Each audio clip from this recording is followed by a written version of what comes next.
Okay, तो graph segment लगभग लगभग कंप्लीशन की तरफ था, बट उससे पहले एक छोटा सा कॉन्सेप्ट था जो वहाँ रह गया था। काफ़ी इंटरेस्टिंग टॉपिक है, आपको बहुत मजा आएगा और आपके मन में कहीं ना कहीं ये भी लगेगा हाँ यार ऐसा तो सोचना चाहिए था, है ना। एक बात समझते हैं, पहले क्वेश्चन की फील करते हैं कि ऐसा क्वेश्चन हमारी डेली लाइफ में क्यों इंपॉर्टेंट है। जैसे आपने कभी अगर ऑब्जर्व किया हो कि अगर किसी ऑब्जेक्ट को किसी पर्टिकुलर हाइट से रिलीज कर दिया जाए तो वो जितना नीचे गिरता है क्या उतनी ही वो स्पीड अचीव करता जाएगा, है ना। क्यों, देखो लॉजिकली सोचो, एक पार्टिकल को जब हमने ड्रॉप किया तो यहाँ की स्पीड क्या होती है, 0। जब वो ग्राउंड से नीचे आता है तो अगर हम इस पॉइंट पर स्पीड पूछें कि टकराने से जस्ट पहले इसकी स्पीड क्या है, तो आप अप्लाई क्या करोगे, ये वैल्यू सपोज ले ली h, तो आप अप्लाई करोगे यहां से तक के लिए v square is equal to u square plus 2as। Simply u क्या चीज है, 0, तो v square is equal to क्या हो जाएगा 2g। आप माइनस साइन लगाओगे तो डिस्प्लेसमेंट भी किसमें है, नेगेटिव ही है, डाउनवर्ड डायरेक्शन में ही है ना, तो उसको h लिख दो। तो v का वैल्यू क्या आ जाएगा, v का वैल्यू हो जाएगा अंडर ऑफ 2gh। तो लॉजिकली एक बात फील करो कि v उतना ही ज्यादा होगा जितना h का वैल्यू होगा, विच मेक सेंस, है ना। कि आप किसी भी पार्टिकल को जितना ऊपर से छोड़ोगे, बॉटम से जब वो टकराएगा तो उसकी स्पीड तभी मैक्सिमम उतनी ही ज्यादा होगी जितना ये गैप ज्यादा होगा, राइट। ओके, अब आप डेली लाइफ में इस चीज को थोड़ा फील करो कि जो रेन ड्रॉप्स हैं, है ना, हमारी जो रेन ड्रॉप्स आती हैं बहुत ऊपर से आती हैं। तो जब रेन ड्रॉप्स आ रही होती हैं लगभग ऐसा मान लो कि 15 किलोमीटर या 20 किलोमीटर से आती हैं जो रेन ड्रॉप्स होती हैं। तो जब वो रेन ड्रॉप्स आके हमसे टकराती हैं तो हमें फील क्यों नहीं होता। जैसे एक बुलेट की बात करें तो बुलेट कितनी स्पीड से मूव करती होगी, 100 मीटर पर सेकेंड, 200 मीटर पर सेकेंड, है ना। और जब बुलेट किसी से पास होती है तो मजा आ जाता है ना। तो आप लॉजिकली सोचो रेन ड्रॉप्स कितनी हाइट से आती हैं, 20 किलोमीटर। मैं कह रहा हूँ आप एक नॉर्मल सी हाइट ले लो, 2 किलोमीटर सपोज। तो v का वैल्यू चलो कैलकुलेट करते हैं, रफली कितना हो जाएगा, v will be 2 into 10 into h का वैल्यू मीटर में रखेंगे तो हो जाएगा 2000। Then it will be v is equal to 4 into 1 2 3 4 10 to the power 4। तो v का वैल्यू 200 मीटर पर सेकंड आ जाएगा अप्रॉक्सीमेटली। कैलकुलेशन कोई मिस्टेक तो नहीं हुई है वैसे मेरे हिसाब से, 4 तो 10 बाहर आएगा, ठीक है। कैलकुलेशन इतना हमारे लिए इंपॉर्टेंट नहीं है इस सेगमेंट में। तो सोचो अगर हमने सिर्फ 2 किलोमीटर की हाइट से पार्टिकल को ड्रॉप कर दिया तो वो पार्टिकल जब आपको हिट करेगा तो उसकी स्पीड क्या होगी, 200 मीटर पर सेकेंड। बुलेट की स्पीड से भी ज़्यादा है। अच्छा एक बात मैं आपको बताता हूँ, आप कहोगे तो इसका वीडियो कहीं मैं सर्च करके आपके पास रिकॉर्ड करके भेज भी दूंगा। एक हैवी बॉल है और एक, जैसे एक बॉल ले ली मैंने आयरन का और एक बॉल ले लिया प्लास्टिक का, सेम हाइट से रिलीज कर दो तो ग्राउंड पर कौन जल्दी पहुंचेगा। खुद सोचें पहले, मैं क्या बोल रहा हूँ, 2 क्वेश्चन आज ऐसी जनरल बातों पर डिस्कशन करेंगे। एक हमने आयरन का बॉल लिया और एक प्लास्टिक बॉल लिया, दोनों को वैक्यूम में, एयर में नहीं, वैक्यूम में दोनों को सेम हाइट से रिलीज कर दिया। तो ग्राउंड पर जब वो पहुंचेंगे तो कौन पहले पहुंचेगा, आयरन का बॉल, प्लास्टिक बॉल। आंसर है दोनों बॉल एक साथ पहुंचेंगे, ठीक है। आप एक बार इस चीज को एनालिसिस करना, उसका रीजन मैं समझा दूंगा। मैं वैक्यूम की बात कर रहा हूँ, एयर ड्रैग की बात नहीं कर रहा हूँ, एयर रेजिस्टेंस की बात नहीं कर रहा हूँ। वैक्यूम में अगर ये प्रोसेस की जाएगी तो दोनों कैसे पहुंचेंगे, सेम टाइम में पहुंचेंगे। क्यों, लॉजिक समझाता हूँ। मैथमेटिकली तो आपको समझना पड़ेगा कि हाँ ये आंसर है, बट क्या है कि डेली लाइफ में फील नहीं आती सर ऐसे कैसे आयरन की जल्दी पहुंच जाएगी, हैवी होती। आप रियलिटी में सोचो, ग्राउंड तक पहुंचने में लिया गया टाइम जब हम निकालते हैं तो हम क्या अप्लाई करते हैं, s is equal to u t plus half of a t square. मैं इस टॉपिक पे अभी आ रहा हूँ, पहले जो मैंने एक छोटी सी बात है उस पर डिस्कस करते हैं। यहाँ से जब पार्टिकल को ड्रॉप करते हैं तो यहाँ तक आने में कितना टाइम लेगा, सपोज ये डिस्प्लेसमेंट h है, तो आपने आयरन को बॉल को भी यहाँ से और प्लास्टिक बॉल को भी यहाँ से ड्रॉप किया है, तो इसके लिए आपने ये अप्लाई किया तो ये चीज तो 0 है दोनों के लिए। तो इक्वेशन क्या हुई, s is equal to half of a t square और एक्सेलरेशन इज व्हाट, g। तो देखो दोनों बॉल के लिए ये चीज सेम है, ओके। दोनों बॉल के लिए हाफ तो सेम है, ऐसा तो कुछ है नहीं, जी भी सेम है। तो यार ये सेम है, ये सेम है, ये सेम है, तो दोनों के लिए टाइम कैसा आएगा, इक्वल ही आएगा। बट कंडीशन क्या है कि कोई भी एयर रेजिस्टेंस या कोई एयर का ड्रैग नहीं होना चाहिए, वैक्यूम में ये चीज होना चाहिए। तो आयरन बॉल और प्लास्टिक बॉल दोनों साइमल्टेनियसली पहुंचेंगे, क्योंकि मास पे ये जो टाइम है, ये इक्वेशन आप देख रहे हो, ये इक्वेशन में कहीं भी मास आ ही नहीं रहा। तो डिस्प्लेसमेंट अगर सेम है, इनिशियल स्पीड सेम है और एक्सेलरेशन भी सेम है, तो बॉल चाहे आयरन का हो, प्लास्टिक का हो, किसी का भी हो, फॉर्म का हो, किसी का ले लो, टाइम वो जो डिस्प्लेसमेंट ट्रेवल करने में पार्टिकल लेंगे वो इक्वल होंगे। Got my point? चलो ये नोट कर लो आप चाहो तो, छोटा सा पॉइंट, बट ये बढ़िया पॉइंट है ना। फिर अपने क्वेश्चन पे आते हैं, रेन ड्रॉप्स पर।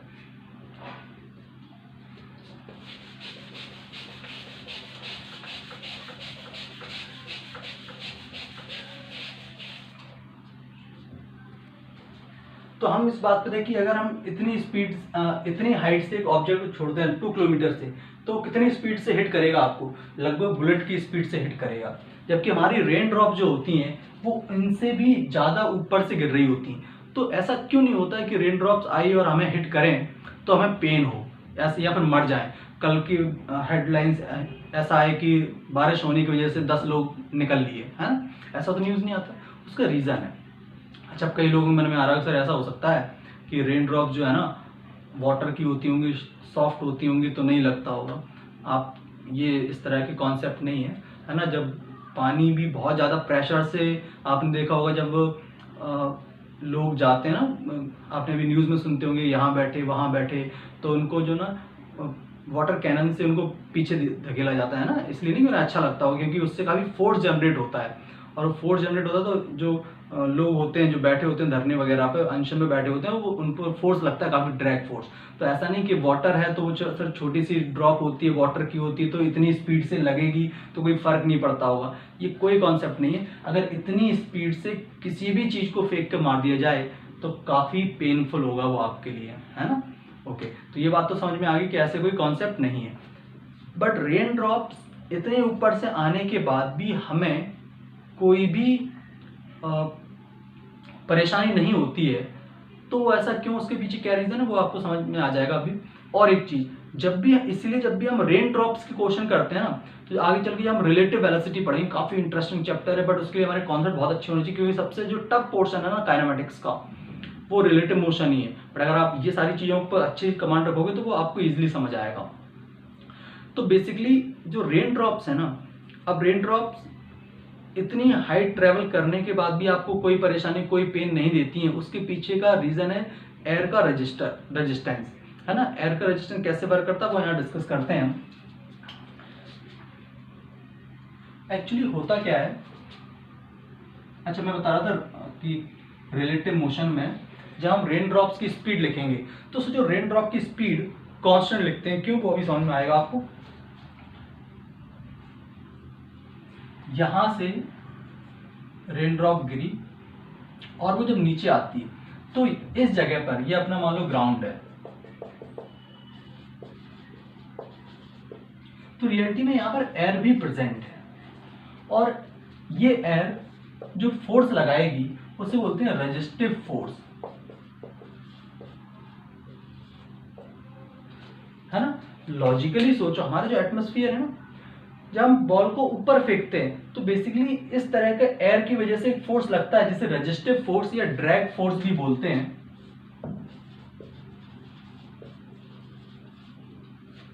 ठीक। ये रेजिस्टिव फोर्स क्या है, ड्रैग फोर्स क्या है, थोड़ा सा आपको एक चीज समझ में, जैसे कोई लिक्विड लो आप, है ना, जब आप लिक्विड, जैसे पानी की बात कर लेते हैं, लिक्विड क्या पानी है अपना, जब हम वाटर की बात करें, वाटर अगर मैं आपको ग्राउंड पे दौड़ने के लिए बोलूं और वाटर के अंदर दौड़ने के लिए बोलूं तो आपको किस में मतलब डिफिकल्टी होगी दौड़ने में, जाहिर सी बात है वाटर में। क्यों? क्योंकि जब वाटर, रियलिटी में कोई भी लिक्विड होता है, कोई भी मीडियम होता है ना, वो मीडियम एक ड्रैग फोर्स जनरेट करता है। जैसे एक वाटर है, जब इसमें आप दौड़ते हो ना, आगे जाना चाहते हो, तो वाटर जो इस सरफेस पर है वो आपकी बॉडी पर आ जाता है और वो आपके आगे जाने का अपोज करता है, ठीक है। इसी तरह से सोचो, अगर और डेंस कोई मीडियम ले लें, वाटर की जगह और कोई डेंसिटी वाला लिक्विड ले लें, तो क्या उसमें दौड़ना और टफ हो जाएगा। एग्जैक्टली, है ना। तो एयर भी एक तरह का मीडियम ही तो है ना। और उसका जो ड्रैग फोर्स होगा, तो आपको समझिए कि बाकी सारे मीडियम्स की तरह ही एयर मीडियम भी एक रेजिस्टिव फोर्स जनरेट करता है। और इस रेजिस्टिव फोर्स की क्या खासियत होती है? इस रेजिस्टिव फोर्स की खासियत होती है कि ये जो रेजिस्टिव फोर्स है इसे हम डिनोट करेंगे F सफिक्स में R, it is directly proportional to minus time of V।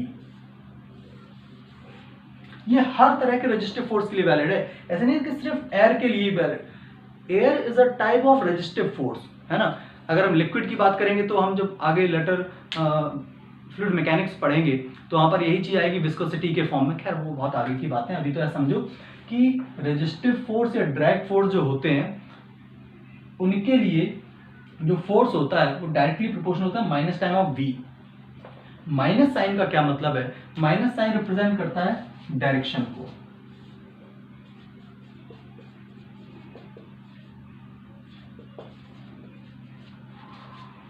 तो जो रेजिस्टिव फोर्स होता है वो किसके अपोजिट लगता है? स्पीड के अपोजिट लगता है। मतलब जैसे सोचो मैं आगे की साइड जाना चाह रहा हूं, इस साइड जाना चाह रहा हूं, तो मेरे पे रेजिस्टिव फोर्स कहां लगेगा? इधर लगेगा। मैं उधर से इधर आना चाहूंगा तो रेजिस्टिव फोर्स कहां लगेगा? इधर। इसी तरह से हम एक बॉल को ऊपर फेंकेंगे, ध्यान समझना, जब ऊपर फेंकेंगे तो एयर तो है ही इस जगह पे, तो जब बॉल ऊपर जा रही होगी तो रेजिस्टिव फोर्स कहां लगेगा? नीचे। और जब बॉल ऊपर से नीचे आ रही होगी तो रेजिस्टिव फोर्स कहां लगेगा? ऊपर। ध्यान के रखना है किसी भी तरह का रेजिस्टिव फोर्स हो उस पर लगने वाला फोर्स का जो वैरायटी होता है that is FR is equal to FR directly proportional to minus time of V and minus sign represent the opposite direction to speed। ठीक है, और ये क्या चीज है? स्पीड। तो FR is equal to हम क्या लिख सकते हैं? FR is equal to minus time of something constant into V।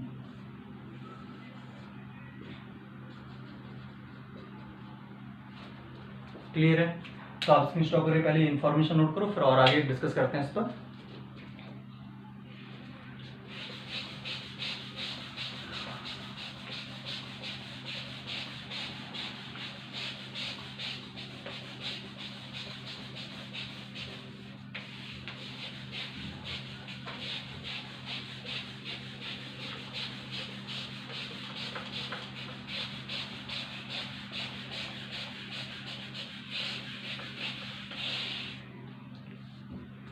तो हमें एक बात समझ में आ गई कि जैसे जैसे रेजिस्टिव फोर्स, अच्छा रेजिस्टिव फोर्स जो है वो कांस्टेंट है, वेरिएबल है?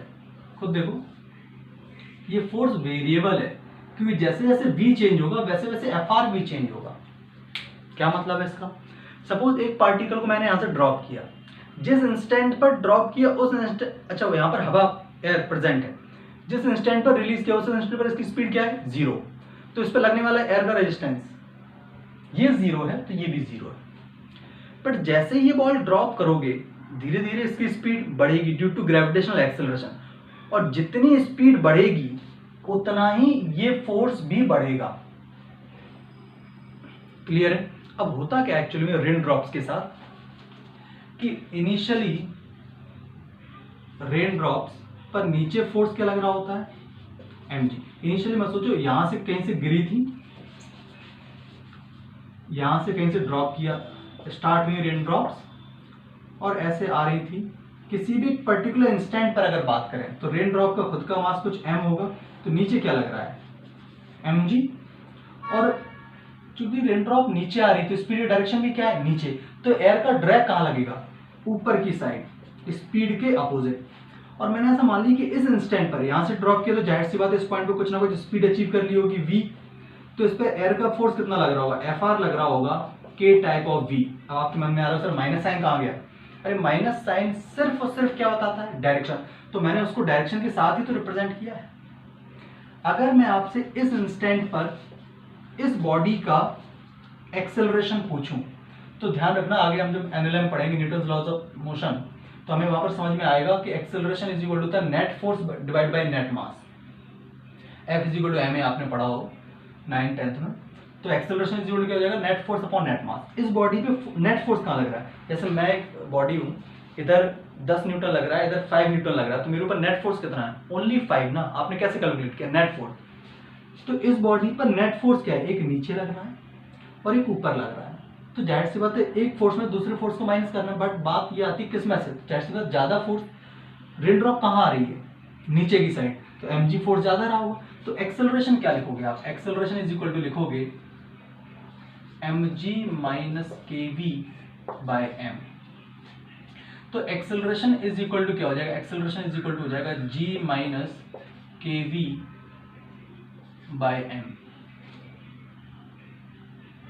और कुछ तो नहीं है यहाँ पर, देख लेते हैं। ओके, ये एक्सेलरेशन आ गया।